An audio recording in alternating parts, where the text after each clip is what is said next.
What if God hasn't been silent? What if we've just been listening for him to sound like someone else's story? This is Real Talk, Real Faith, Inside Soulful Sister Sanctuary. I am your host, Zaria Grace. This space is for grown women who love God, carry a lot on their shoulders, and are ready to live lighter. Here, we talk about why we feel the way we do and how to move with peace, clarity, and faith that feels steady. We're going to keep it real. We drop the mask and we lay it down so that God can lift it up. Take what fits, leave what doesn't, but don't ignore what hits. Now let's begin. Have you ever listened to someone talk about hearing from God and thought, that must be nice? You know what I'm talking about when someone is like, God told me this. God showed me. I got a sign. Thus saith the Lord. And everybody nods like that's completely normal. And meanwhile, you're sitting there thinking, I've never heard an audible voice. I've never had some dramatic big encounter. So what am I missing? And I think a lot more people have wondered that than what they're really willing to admit. And I don't think that's a conversation that the church has always known how to make space for. I think some of us have gotten to the point where the moment that we have questions or doubts, we think that there's something wrong with our trust in God. So today, let's talk about that. Sometimes it can feel like everyone else has a story about God and the miracles that he's performed and the things that he said or done. And we've convinced ourselves that God's presence is supposed to look a certain way. It's supposed to be dramatic. It's supposed to be supernatural. It's supposed to be story-worthy. So when our experiences don't look like that, we assume that maybe God isn't just speaking to me. Somewhere along the way, we started believing that's what hearing from God is supposed to look like. So when our experience is quieter than that, we wonder if he's really even speaking at all. But what if we've been looking for him in all the wrong places? Because God doesn't meet everyone the same way. Sometimes we're waiting for something spectacular while God has been faithfully speaking through consistency all along. One thing God has been teaching me is to stop putting him in a box. I've caught myself waiting for him to answer one way when he's been showing up in all these other ways, but I just wasn't looking for him there. Maybe that has been true for you too, because some people experience God through scripture, some through wisdom that they couldn't have come up with on their own. Some people experience him through conversation at just the right time, through a door closing, through a peace that they can't explain, or some people simply through a quiet nudge that just keeps coming back. I've thought about that a lot over the years because there have been moments in my own life that has completely changed the way that I think about God's presence. A lot of times it didn't even feel spiritual. It actually felt quite stressful and inconvenient and scary. But looking back, I see it differently now. I remember a time in 2017, I was about maybe 7 months pregnant with my youngest son. And I had taken our oldest kids to karate, which is about 15 minutes away from the house. The class ended about 8 o'clock and that night was freezing cold. The kids were tired. They were hungry, ready to get home. And honestly, so was I. So I gather up the kids and we walk out to the car and I get in. I turn the key. Click, click, click, click, click, nothing. So I tried again. Click, click, click, click, click, nothing. And immediately my stomach dropped like, oh my God.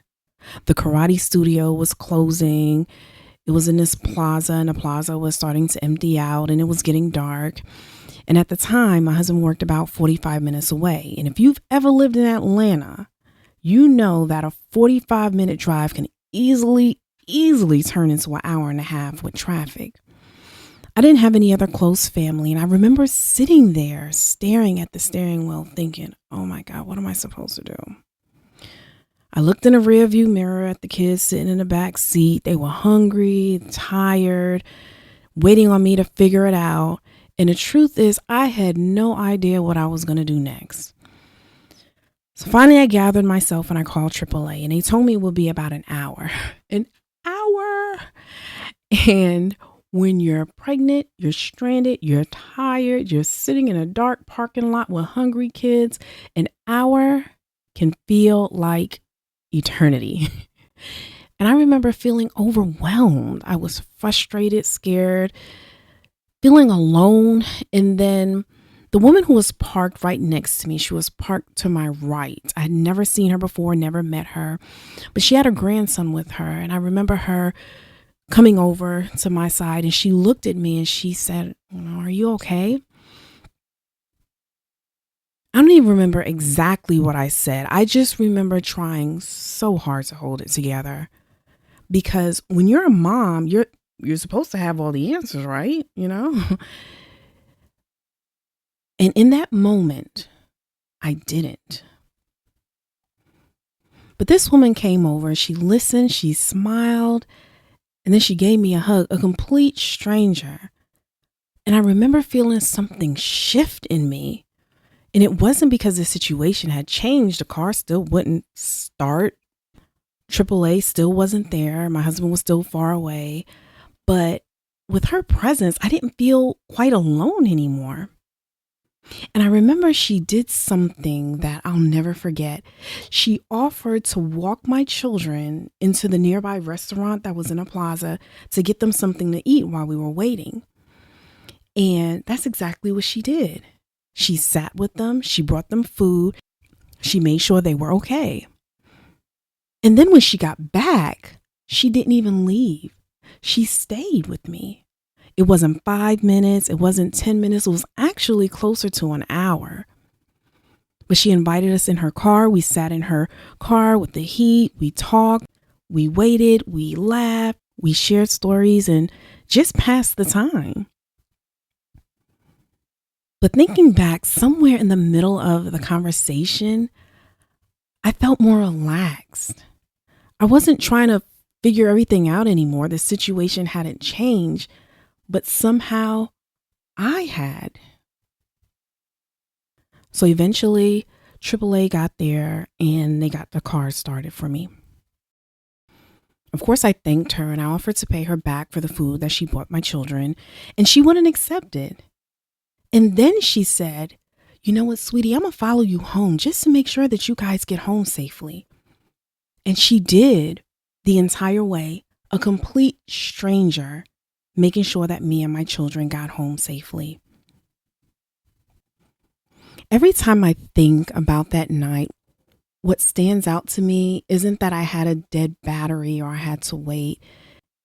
It isn't even the fear. What stands out to me is this woman had absolutely no reason to stop her evening to help me.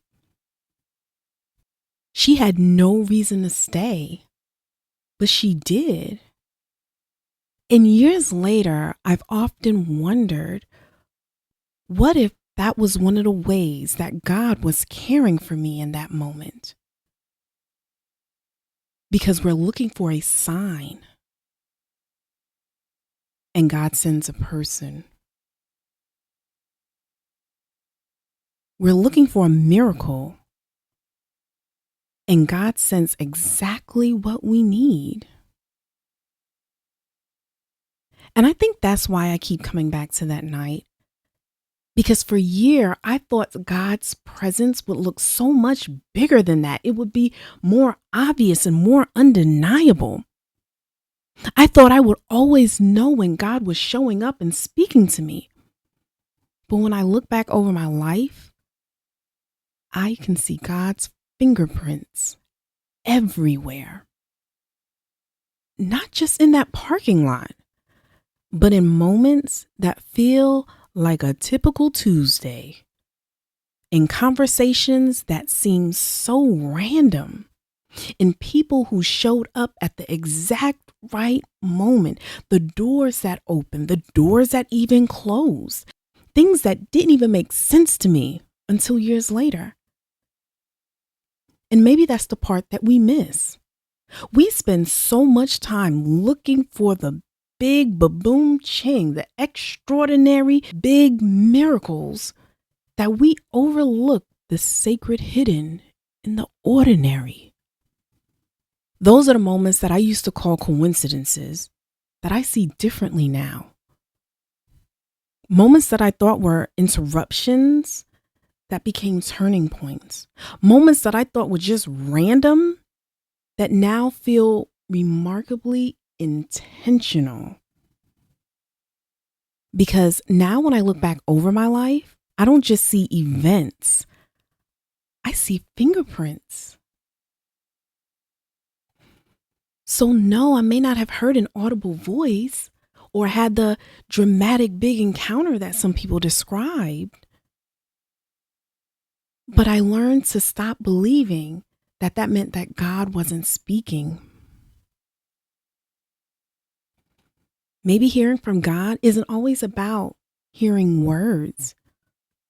Maybe it's learning to recognize the way that He's always been present through scripture, through wisdom, through peace, through people, through ordinary moments that only make sense years later.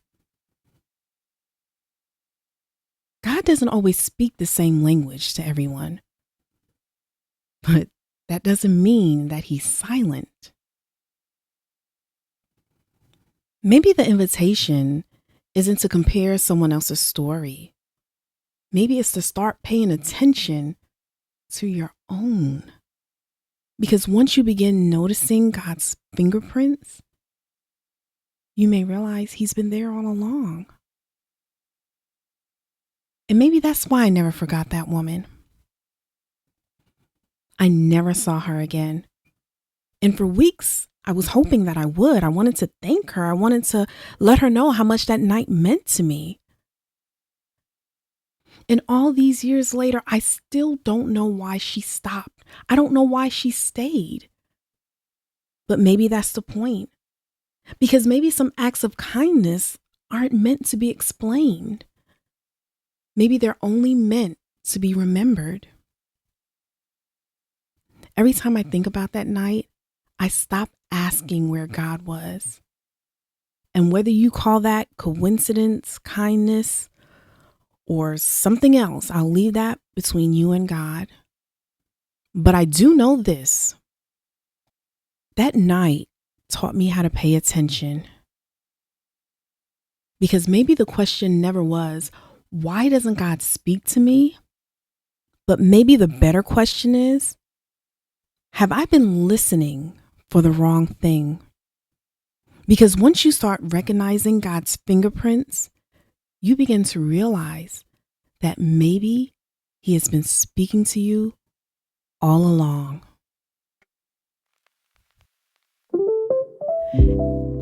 And if this episode made you think of a moment in your own life where God may have been present in a way that you didn't recognize at the time, I want you to sit with that this week. Don't rush by it. Pay attention to it. And if this conversation spoke to you, share it with another woman who has ever wondered if God speaks to her too.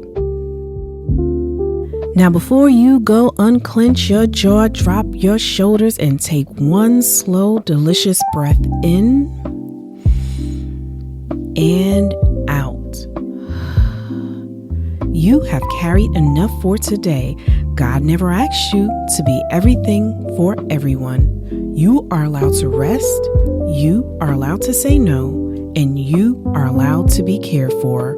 Strong doesn't mean silent, and burnout is not holy. Let's lay it down so that God can lift it up, and I will see you inside the sanctuary.